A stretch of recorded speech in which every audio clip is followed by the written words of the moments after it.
Yo soy la mujer al borde. Y yo soy Romina, y junto a nuestros invitados queremos naturalizar y conversar acerca de todos los temas que por mucho tiempo las mujeres teníamos que mantener en silencio. Porque calladitas no nos vemos más bonitas. Así que bienvenidos todos los humanos a Disculpen los Ovarios, el podcast en donde decimos lo que nos sale del coño. Este episodio llega gracias a Kotex y Durex. Disculpen los ovarios, pero está bien no estar bien.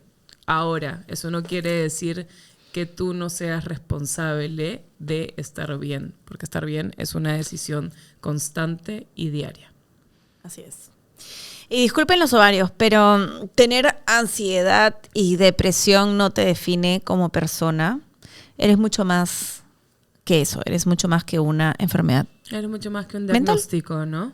Eres una persona con algo, no una persona algo.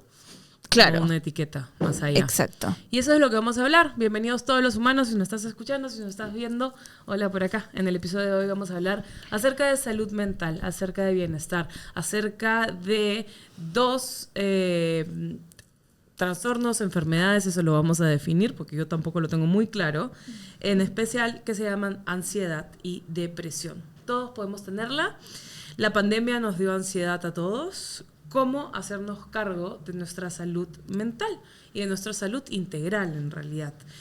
Y para este tema vamos a hablar con Yael Valdés, médico psiquiatra, y está aquí justamente en Disculpen los Ovarios para conversar. Bienvenida. Gracias, hola. Hola Romy, gracias por la invitación. No, gracias a ti por estar acá y tocar un tema que es más común de lo que pensamos, ¿no? Hay muchísimas personas que tienen depresión, que tienen ansiedad, y hoy en día te juro que cada vez conozco a más personas con ansiedad. Es una locura, te juro que yo no sé si son los astros, la energía, el agua, La pandemia. el agua, no sé qué está pasando, pero cada vez También tiene mucho que ver, ¿eh? tiene que, y justamente esto nos lleva a la pregunta que Ale te hice, ¿no? ¿Es un trastorno? ¿Es una enfermedad mental? ¿Es algo situacional?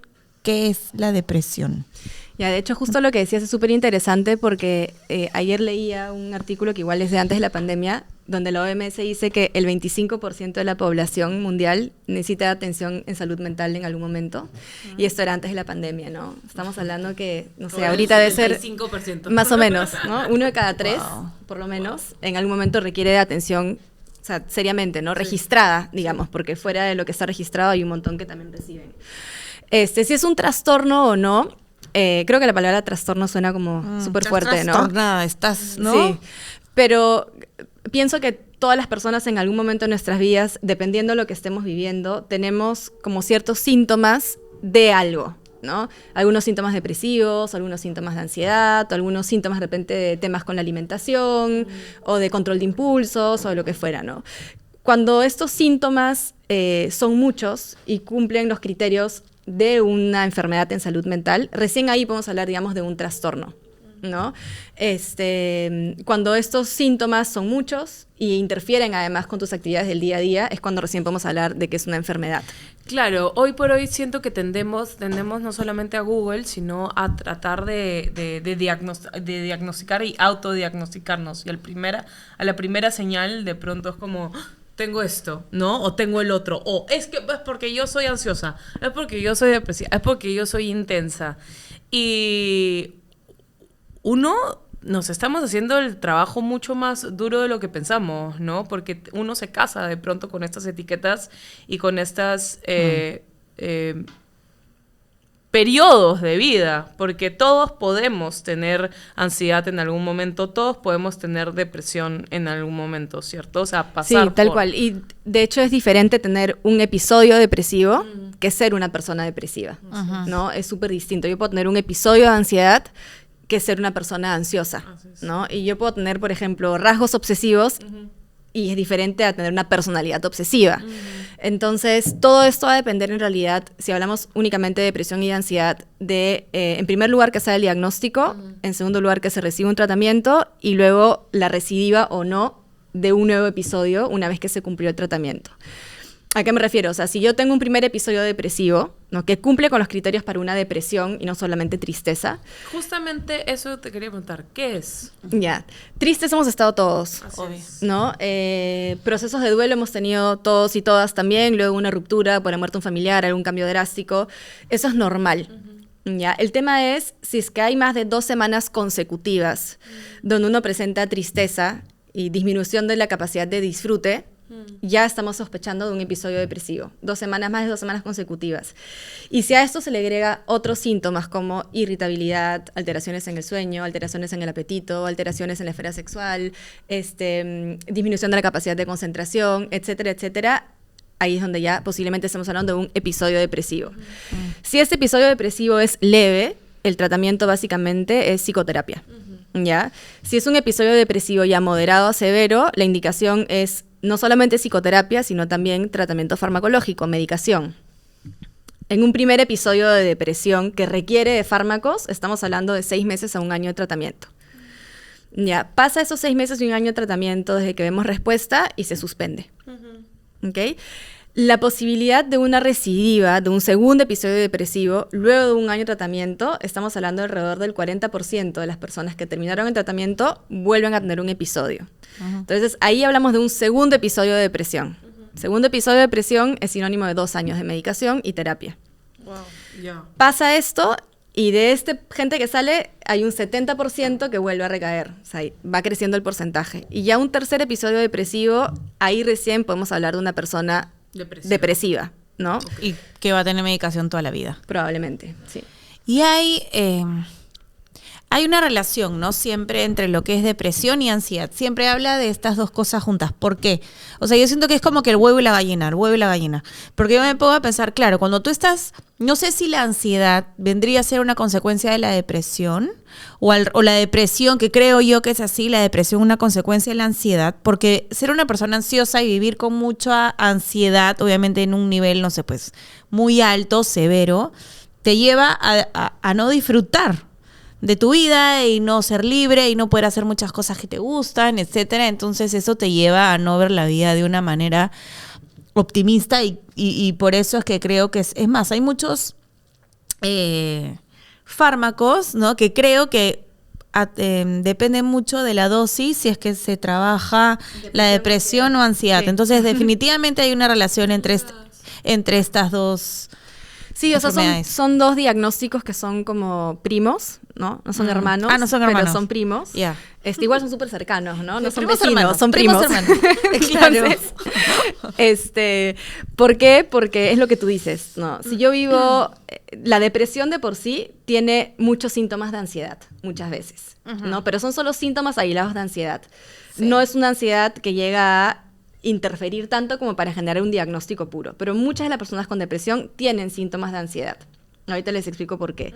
Y una persona que vive con ansiedad durante mucho tiempo y esta ansiedad empieza a interferir en la funcionalidad, como decías tú, es muy probable que genere depresión. Claro. Entonces, hay un diagnóstico solo de ansiedad, uno solo de depresión y hay uno también dentro de la, digamos, de lo que usamos para catalogar los diagnósticos, que es un trastorno mixto ansioso depresivo. Es cuando tenemos como miti-miti, ¿no? Diferenciarlos como, o sea, creo que hay una emoción principal en la depresión, que es la tristeza, y hay una emoción principal en la ansiedad, que es el miedo. ¿Okay? Lo otro, con la depresión, si hablamos de tiempos, es básicamente más una preocupación hacia lo que sucedió y no pude resolver, ¿no? Y si hablamos de la ansiedad, es más, es una preocupación hacia lo que viene y no sé cómo voy a resolver. Si hablamos de la depresión, usualmente los síntomas son más negativos, entre comillas, ¿no? Estamos hablando de una dificultad para disfrutar, de dificultad para pararse de la cama, para hacer las actividades, menor energía. Y si hablamos de ansiedad, más bien es como una hiperreactividad frente al día a día, ¿no? Va más de inquietud, más irritabilidad, más la necesidad de tener que resolver. ¿Qué más? Otra diferencia entre depresión y ansiedad es esto, ¿no? O sea, con la depresión es muy difícil que tú puedas disfrutar de las actividades y con la ansiedad, a pesar de tener la ansiedad, puedes de repente salir y pasarla bien, igual, ¿no? Entonces, hay un poco estas diferencias entre uno y otro. No sé si queda como claro. Sí. Y en términos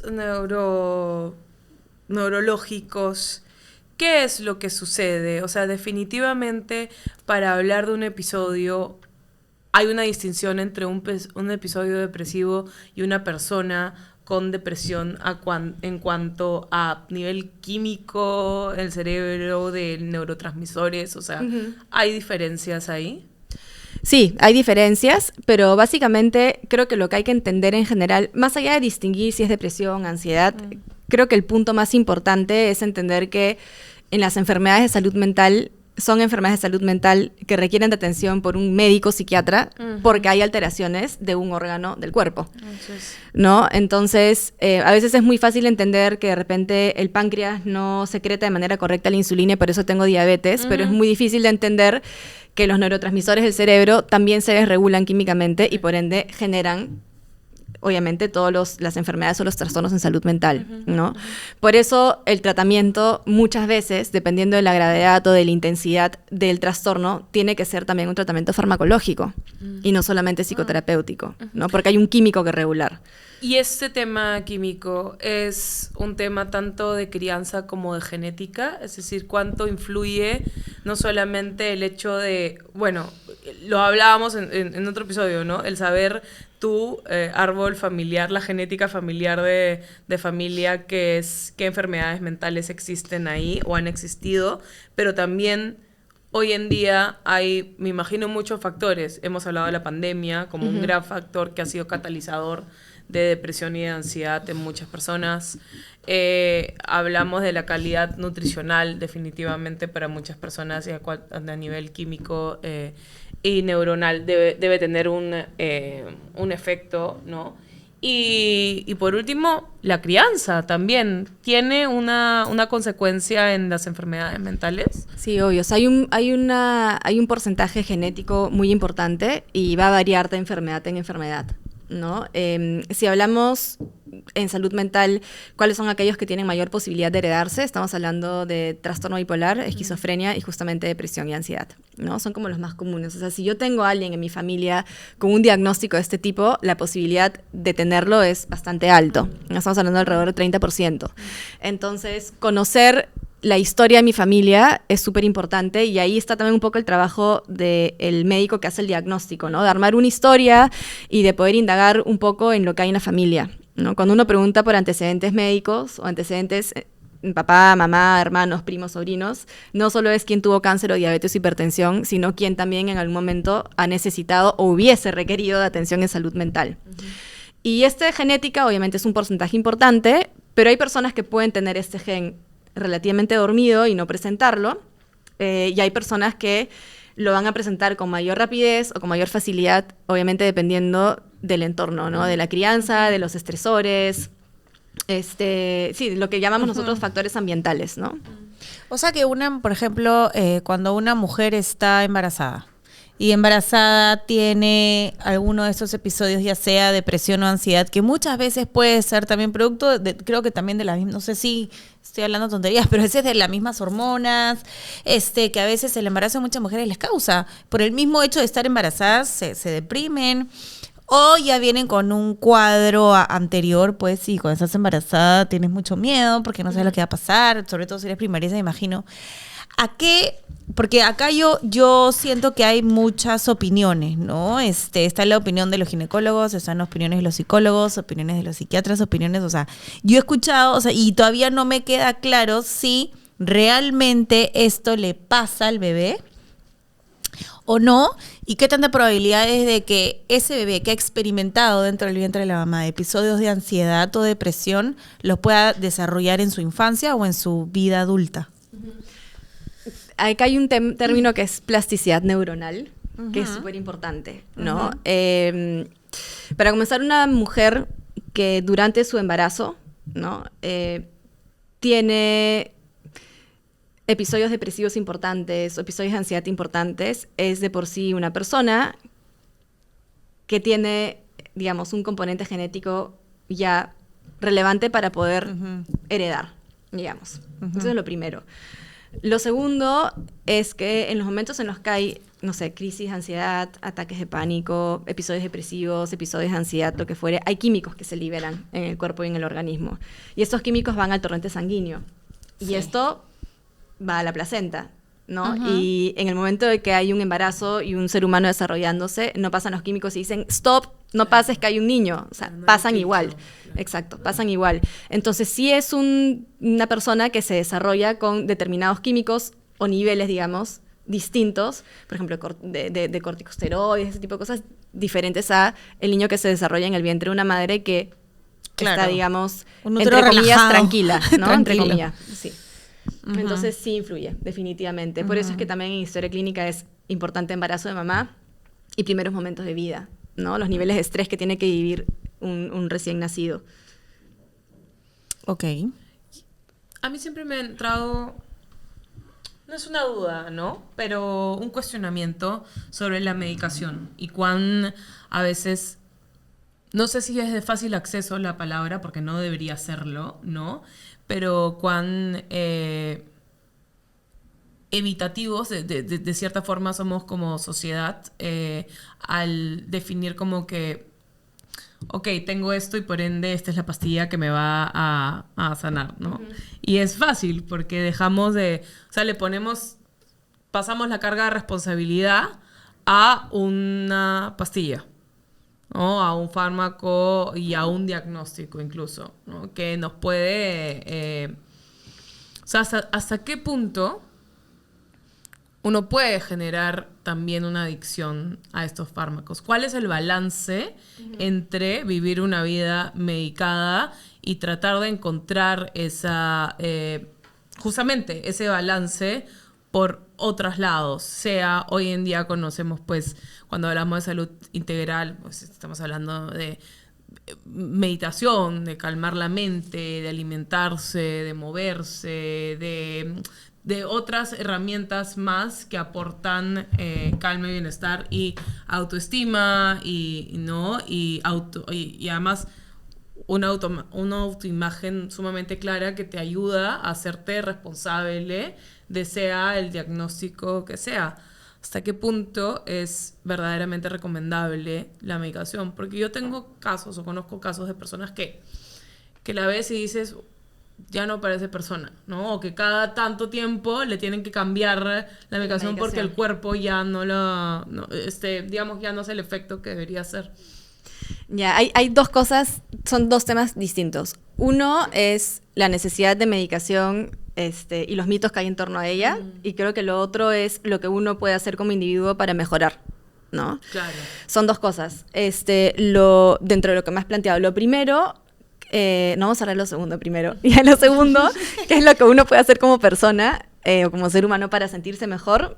Hay un montón de factores, ¿no? En salud mental en general, cuando me dicen, ya, entonces solo tengo que tomar medicación, mejor solo hago terapia, es como cuando tienes una persona, no sé, me invento, con resistencia a la insulina o con sobrepeso y tiene que llegar a un peso saludable. Entonces, no sirve que esta persona solamente haga deporte y coma... O dieta. Exacto, o dieta. Es una combinación de ambos. Pasa lo mismo con los temas de salud mental. No sirve que solo o tomes medicación o hagas terapia cuando la medicación realmente es necesaria. Entonces es una combinación de las dos cosas y esto la inserción de la medicación va a depender de la gravedad del episodio, ¿no? Si estamos hablando de episodios leves, o sea, lo ideal es probar primero con psicoterapia, porque los tratamientos farmacológicos son tratamientos, digamos, comparándolos con otro tipo de tratamientos médicos largos, ¿no? ¿Qué se puede hacer? Obviamente hay un montón de cosas que se pueden hacer, ¿no? La alimentación está bastante ligada también. Está ligado también a las actividades que yo puedo hacer. Se sabe que actividades, digamos, que liberen endorfinas van a ayudar a sentirse mejor.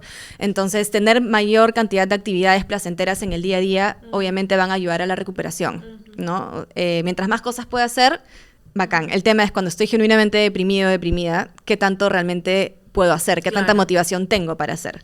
Entonces... Claro, no puedes inmediatamente instalar en el proceso no, olvídate, claro. O sea, de recuperación y de depresión, entonces ahora tienes que correr 10 kilómetros todos los días. Exacto, o sea, fácil comienza solamente levantándote en la mañana y poniéndote la ropa de deporte durante unos días, ¿no? Claro. O sea, y eso ya va a ser un montón.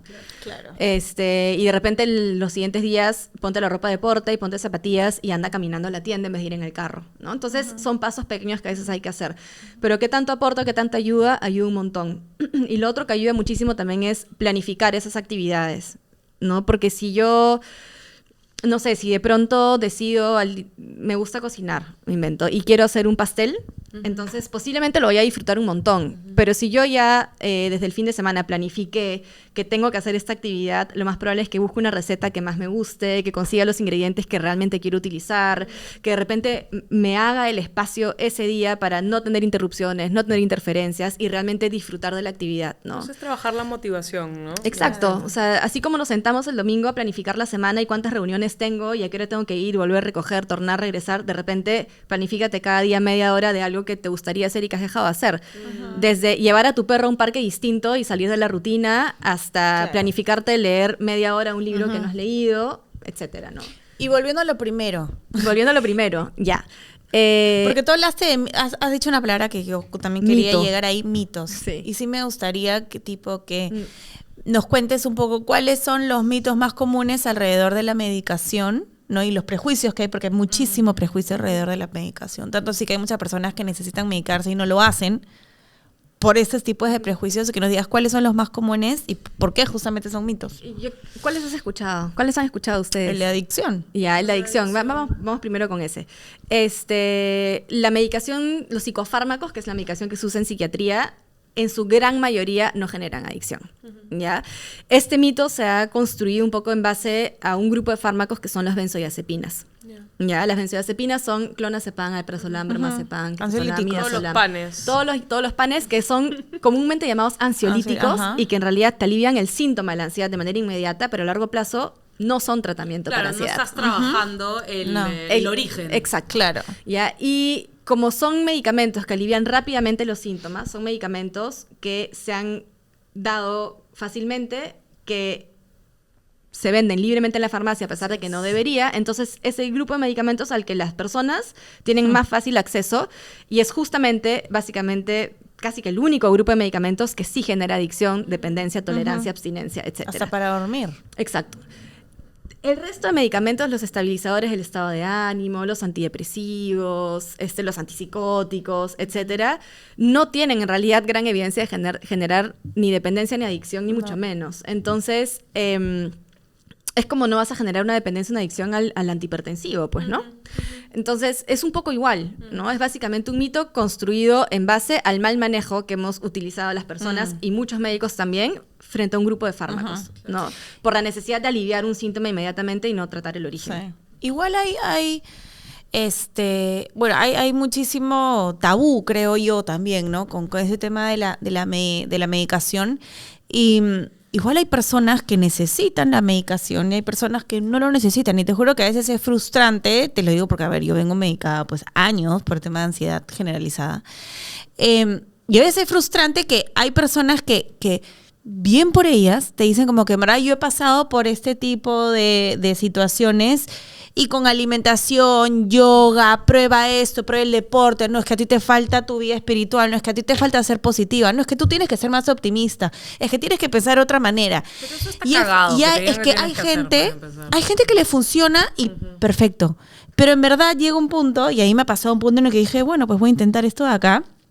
Pero te das cuenta de que, bueno, pues hay personas que les funciona monstruo, pero es frustrante para el otro lado, ¿no? O el otro tipo de personas que es como, no me funciona tan bien como tú, ¿no? Somos seres humanos, somos personas, no somos bacterias. O sea, a mí no me pueden cultivar en una placa. Que son bacterias. Ni eso, porque la bacteria sí. Parásitos. Parásitos. Claro. O sea, no me pueden no pueden agarrar una placa Petri, digamos, y cultivarme y ver qué tan bien como reacciono frente a un antibiótico. O sea, cómo fue el embarazo de mi mamá, cómo nací, dónde crecí, cómo reaccioné, qué me funciona, qué no me funciona, qué me gusta, qué no me gusta. Son demasiados factores como para que venga alguien y te diga, oye, pero come más fruta, ¿no? Y te va a ir bien. O sea, fuera. O sea, eso no funciona de esa forma. Magnesio, todo magnesio. En la noche. Tu B12. O sea, que todo lo que he escuchado, No, además añádele todas las personas que venimos de vidas restrictivas en cuanto a alimentación, ¿no? Y de pronto que te tengan que tratar de construir. O sea, es súper invalidante, ¿no? Es una forma de tirar tu proceso al piso. Sí. Y en realidad, cualquier opinión, al final termina siendo una crítica, salvo que te la pidan. Claro. Si tú quieres una opinión, vas a decir, ¿qué te parece, no? ¿Qué piensas? ¿Qué me podrías sugerir? Pero si no estoy pidiendo una opinión, termina siendo una crítica, porque uno no conoce realmente el trasfondo de la persona, ni un poquito. No, O sea, ni en la realidad historia. es muy difícil poder llegar a conocer una persona a fondo, ¿no? Entonces, recién ahí creo yo podrías dar una opinión como con un poco de sustento. Me quedé Exacto. súper interesada, más que interesada, quiero ser súper incisiva Incisiva. acerca de el médico especialista para salud mental, porque algo que decías que es sumamente cierto era todos estos fármacos que generan adicción son los que más disposición hay libremente para las personas, ¿no? Y creo que todas en algún momento hemos tomado algún ansiolítico, sea porque en cague de risa, los de tu amiga, o en... Oye, en o juerga. dame algo para calmarme. Yo conozco Juerga, gente que se si mete... eres brava. ¡Yo no! No, hay un montón de Yo gente lo voy que lo a- yo utiliza sobre en todo. juerga. Sí, sí, No, sí. hay gente que se mete en juerga. Y me imagino que las Debe nuevas, haber más de las adicción. nuevas Debe generaciones... hacer una mezcla bien interesante. No la estoy recomendando, obviamente, pero si se la meten en juerga es porque debe hacer un cruce ahí Sí, medio raro y interesante. peligroso. Yo siento que los centennials sí son mucho más Sí, conozco. farmacoadictos por el simple hecho de, no sé, voy a decir algo que fácil y falso, pero ya no se emborrachan, se rolean todo, ¿no? Sí, Como claro. tienen las O sea, pastillas de el las pepas. el y- acceso a drogas en general Sí. es como, creo yo, mucho más fácil o es mucho más usual, ¿no? Sí. Y porque también hay mucho más acceso a información de lo que había antes. Exactamente, pero cuán importante es, uno, entender la función del médico psiquiatra y quitarle el miedo, ese tabú que hay sobre el psiquiatra de que el psiquiatra va a la persona loca. Ya, me encanta. Y la medicación la medicación psiquiátrica en general, en su gran mayoría, no genera adicción, no genera dependencia. Eso es lo primero. Lo segundo, es una persona que está bien medicada, es una persona que es funcional. O sea, la medicación tiene como objetivo También hay esa ayudarte a idea, ¿no? recuperar funcionalidad.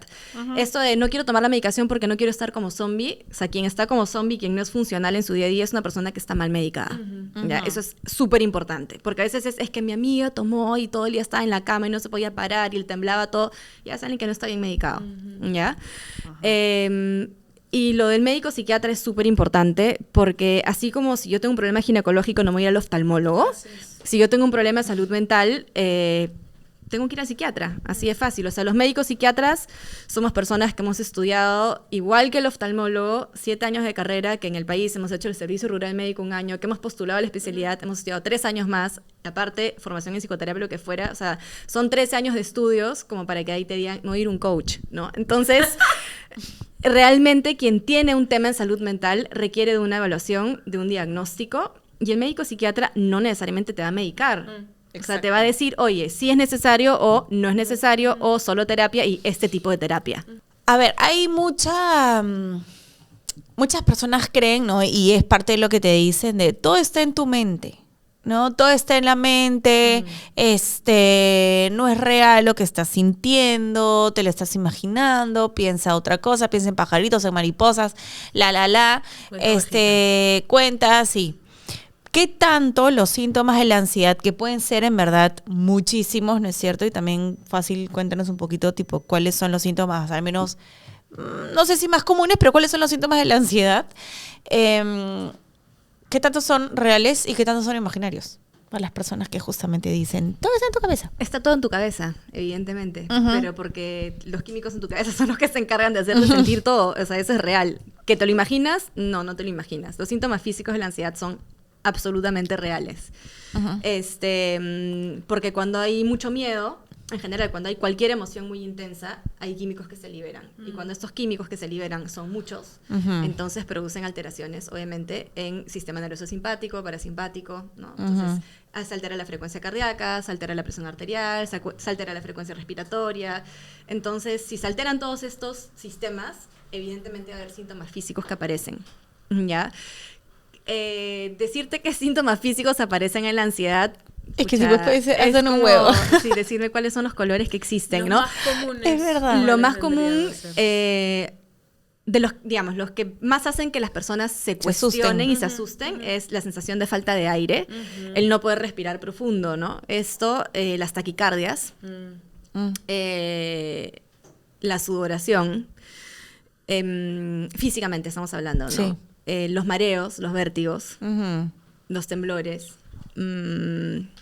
Esos son como los más comunes, ¿no? Y sobre Sí. todo los que más asustan. Y son los más fuertes. Los que más asustan son las taquicardias, las palpitaciones y la sensación de falta de aire, que es lo que usualmente lleva a las personas a la emergencia, ¿no? Y para que las personas porque es algo que lo cual yo me repito, te juro, y me ayuda un poco. Porque las personas que se han tenido un ataque de pánico piensan dos cosas, ¿no? O me voy a morir o me voy a volver loca. Ujú. Porque a veces también es como, no puedes, o sea, es como que piensa, y a veces, ¿cómo se llama esto? Tú una vez me lo dijiste, cuando te vuelves como un caballo que solamente tiene un nombre. Mirada. Como que La mirada tubular. de túnel, sí, como que solamente te vuelves así, ¿no? Es que Y esa es la es- ansiedad, pues. esa es la El miedo a ansiedad. lo que va a pasar, ¿no? Es Claro. imaginarte el peor escenario de ahora Claro. en adelante, ¿no? Que es, Sí. me voy a morir o voy a perder la Sí. razón, la cordura. O sea, Sí. es clásico en la ansiedad. Son Y esos eso dos a lo cual miedos. yo me repito está científicamente comprobado que nadie se ha muerto de un ataque de ansiedad. No, Ni nadie se ha vuelto loco en un ataque de ansiedad. no, aparte que es la locura también. Ese es otro término. O sea, que es loco, como súper común, ¿no? perder el control, ¿Cuántas no veces ser me consciente de la habían dicho realidad, loca? vivir tu mundo. ¿Qué es lo que la gente piensa que uno que está loca, que simplemente estás viviendo una vida paralela, no, Yo ¿no? una te realidad digo, paralela. diagnosticada no, aún. Porque toda la vida me lo han dicho. Y en verdad, creo que ese es uno de los mitos más grandes o prejuicios más grandes que hay que derribar también en cuanto a salud mental. No sabes cuánto puedes afectar a una persona con una etiqueta tan imbécil, ¿no? Y Tan con, y subjetiva. con una etiqueta tan estigmatizada, Sí, además, claro. también. Sí, ¿no? claro. Porque si fuese una etiqueta que no implica estigma en nuestra sociedad, ¿qué Claro, importa, no? Obvio. Claro, tú no eres, o sea... Claro, una si te cosa es que dicen seas la cool, inteligente, claro, otra oh, cosa wow, es que, o sea, que loca. no pasa nada, que Claro. loca, ¿no? Sí. Intensa. Ujú. Entonces son etiquetas. Y siento de que mierda, cargamos más, que las mujeres cargamos más con ellas por... Si me pongo Pero eso es parte de la ahorita a cultura diagnosticar, machista, por pues, supuesto. el patriarcado total, de que Por somos las mujeres supuesto. las que somos, no sé, tenemos más estos problemas, pero en realidad la cantidad de hombres con problemas de impulsividad, con problemas de consumo, Es otro tipo de ansiedad, claro. con trastornos de personalidad narcisista, Así por es. ejemplo, Uf, ¿no? Hay varios. montones, ¿no? Y que no están diagnosticados porque simplemente normalizamos ciertas conductas si vienen de personas de, bueno, Porque es hombre, Sexo pues, ¿no? Un masculino, sí. narcisista que controle las cosas es normal, porque es hombre, ese Macho. rol, ¿no? El macho, el tema de los celos, hay muchas Total. cosas. De hecho, si hablamos de depresión, me imagino que estadísticamente el número es mucho más alto en hombres, ¿no? Suicidios, el número es más alto en hombres. depresión es más común en mujeres. Es más común en mujeres. Pero intento de suicidio es más común en mujeres también, pero suicidios consumados, En los hombres suelen hombres. ser más efectivos en ese aspecto. Al menos para algo son efectivos. Circunstancias. Herida abierta, la herida abierta. La herida abierta no. Oigan, pero todos pasamos, pues estamos ¡Obvio! aprendiendo que todos pasamos por procesos y por momentos, ¿no? Una ruptura como la que yo estoy viviendo, pues obviamente te pone en un estado depresivo por Siempre, un rato, o sea, cualquier ¿no? proceso de Es duelo normal, es ¿no? difícil. Es parte o sea, de- y perder parte de. algo o alguien que te daba estabilidad o que tú considerabas que era importante para ti, implica un proceso de duelo. O sea, sea un trabajo, sea una persona, sea una pareja, sea tu mascota, sea alguien o Exacto. algo. ¿En qué momento importante. pedir ayuda? O sea, ¿en qué momento es de que... Porque creo que la existencia de este podcast simplemente fue siempre para darles herramientas a las personas para que se puedan autogestionar y ayudarse, ¿no? Y entenderse. Entonces yo como persona que llevo además terapia, que se lo recomiendo a todo el mundo, o sea, sé que por lo que estoy pasando es parte de lo que pasan todos los humanos en este mundo y está bien. Y puedo incluso ver el síntoma ahí de depresión, puedo ver el síntoma de la ansiedad porque los he estado sintiendo a los dos juntos. ¿En qué momento es que digo, esto ya no está bien? O sea, ya no está bien el estar mal. Ujú.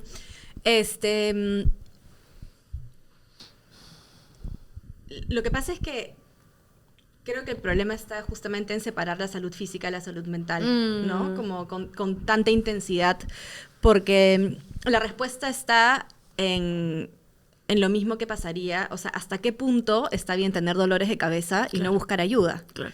Entonces, en el momento en el que lo que yo estoy sintiendo anímicamente ya me está afectando de tal forma que no puedo como realizar mis actividades del día a día con normalidad, ya es el momento que tengo que pedir ayuda.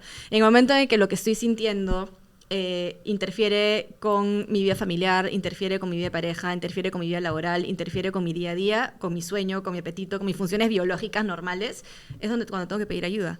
Exactamente igual que cualquier otro dolor físico, ¿no? O sea, la salud mental, el dolor emocional también interfiere y de hecho discapacita a una persona muchísimo más que un dolor físico. O sea, yo puedo ir a trabajar con las 2 piernas enyesadas.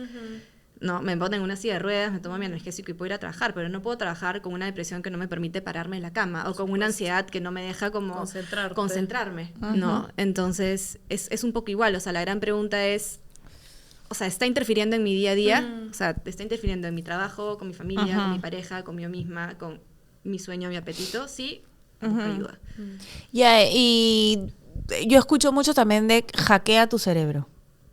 Hackea tus pensamientos. Es muy fácil hackear tus pensamientos y porque la mente no sabe qué es mentira y qué es real. Estoy repitiendo lo que muchas personas... Cuando tú tienes que hackear la computadora, ¿a quién buscas? Un hacker. Ya, cuando tienes que hackear el cerebro, busca a tu terapeuta o a tu psiquiatra. O sea, solo no lo vas a hacer, ¿me entiendes? No, claro. Es tan fácil como cambiar pensamientos o cambiar emociones. O sea, qué fácil sería, ¿no? O sea, pídele a tus arterias y a tus venas que no se contraigan, ¿no? Claro. Sí. O sea, qué fácil sería si tú puedes controlar realmente al 100% lo que piensas o lo que sientes. Tal cual. Así es. ¿Un diagnóstico es para siempre? No. ¿Cómo entonces abordarlo de la forma más, no quiero decir inteligente, porque no se trata de inteligencia, también hay toda una subjetividad alrededor de esto, ¿no? Pero más saludable, supongo. A ver, si nos ceñimos únicamente a depresión y ansiedad, ya hablamos que uno puede tener o episodios depresivos o episodios de ansiedad o ser una persona depresiva, ¿no? Entonces, si yo paso las etapas de las que hablamos y soy una persona depresiva, posiblemente sí el diagnóstico me acompaña para siempre. Pero si tengo una fobia, tengo ataques de pánico, de repente de manera aislada, tengo crisis de ansiedad, tengo un episodio de depresión, no es un diagnóstico que es para siempre. O sea, es un periodo de mi vida que puedo trabajar y tratar y que puedo dejar atrás. Hay ciertos diagnósticos en salud mental que sí acompañan toda la vida, ¿no? Los más comunes, digamos, son, no sé, la esquizofrenia, el trastorno bipolar. Pero un montón de otros diagnósticos en salud mental no acompañan toda la vida. No, son momentos. Son momentos. Y salud mental y diagnósticos de salud mental hay demasiados. O sea, creo que hemos hablado de eso en un momento. O sea, cuando uno pregunta, por ejemplo, antecedentes en salud mental, te dicen, ay, no, nadie deprimido. Yo ya, problemas de consumo de alcohol, de drogas, psicosis, esquizofrenia, bipolar, ansiedad, fobias, ataques de pánico, TOC. O sea, y sigue la lista eternamente. Siempre va a haber alguien, o sea, es tan larga la lista que alguien tiene que haber en tu árbol. Si hay alguien en tu árbol, es justamente estate alerta. Si hay alguien con diabetes, posiblemente hace que ver la alimentación. Si hay alguien con determinado tema en salud mental, chequea cuál es y cómo puedes prevenir, ¿no? Ya, si eres una persona con ansiedad o depresión, ¿cuál es la mejor forma? No sé si decir prevenir es la palabra con tus hijos, pero estar alerta ante situaciones porque sabes que si es que tú eres una persona que tiene esta condición, es una condición, ¿no? Esta condición, esta enfermedad. O sea, sí, si es un episodio aislado o no, si es algo que te acompaña toda la vida, sí, pues, ¿no? Le va a depender. En realidad...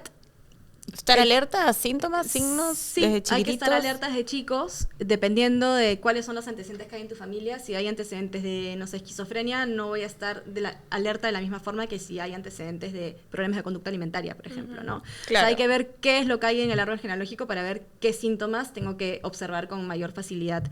Y para eso es cuestión de ver qué hay en la familia, consultar con un especialista y ver a qué tienes que estar alerta. Pero independientemente de eso, creo que el futuro está en cómo criemos a los niños y las niñas de ahora, ¿no? En un entorno, sobre todo, donde haya mucha validación, mucho reconocimiento de las emociones, de los pensamientos del resto, donde haya, no sé, tomar decisiones a través del amor y no del odio, creo que es súper importante, y criarlos con equidad en general. Creo que eso es como la clave para tener como seres humanos que puedan vivir en un entorno mucho más tranquilo y mucho más saludable, y de esta forma como prevenir justamente que hayan como factores de estrés en el ambiente que puedan hacer que se desencadenen con mayor facilidad episodios o trastornos en salud mental. Tenemos una pequeña dinámica que se llama si yo digo, tú dices, ¿no? Te vamos a dar ciertas frases y tú libremente No me gustan las lo que evaluaciones. venga. Como un test psicológico. No, mentira. A ver. Si yo digo salud mental, tú dices Igual que salud física. tan Importante como la salud física. Si yo digo tristeza, tú dices. Es normal sentir tristeza. Ujú, Es igual de válida que sentir cualquier otra emoción. ujú. Si yo digo corazón, tú dices Quiérelo. mucho, ¿no? Mucho. Si yo digo pensamientos, tú dices. Obsérvalo y mira qué tan válido es. Ujú. Para terminar, ¿qué le dirías a una persona que está pasando de repente por esto o que está escuchando este episodio y dice, puta, de pronto tengo depresión o de pronto tengo ansiedad y finalmente le puedo poner un nombre a lo que estoy sintiendo?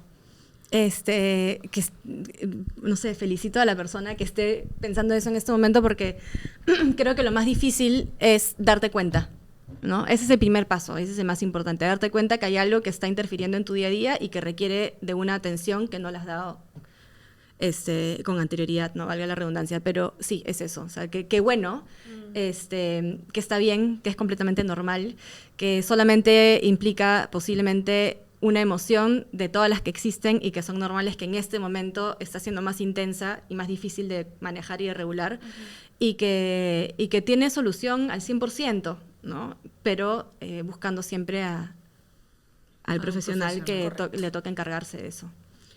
1001 gracias, Yael, por este episodio. Creo que no solamente es básico tratar de entendernos a través de la salud mental, sino también buscar herramientas, sean desde profesionales, sean en tu día a día. Yo me quedo con esto de no dejes de hacer las cosas que te hacen bien, ¿no? En el día a día, y tienes que darte este espacio porque finalmente es tu responsabilidad, ¿no?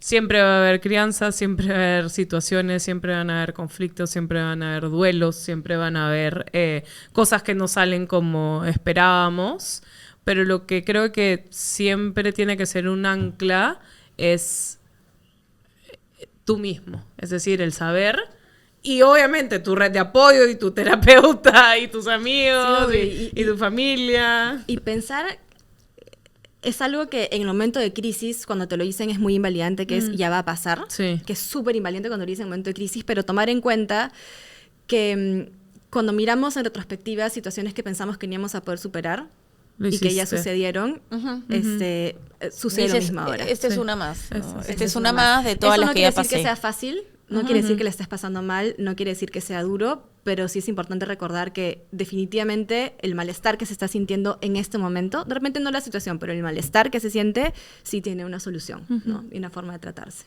Buenísimo. Muchísimas gracias, Yae.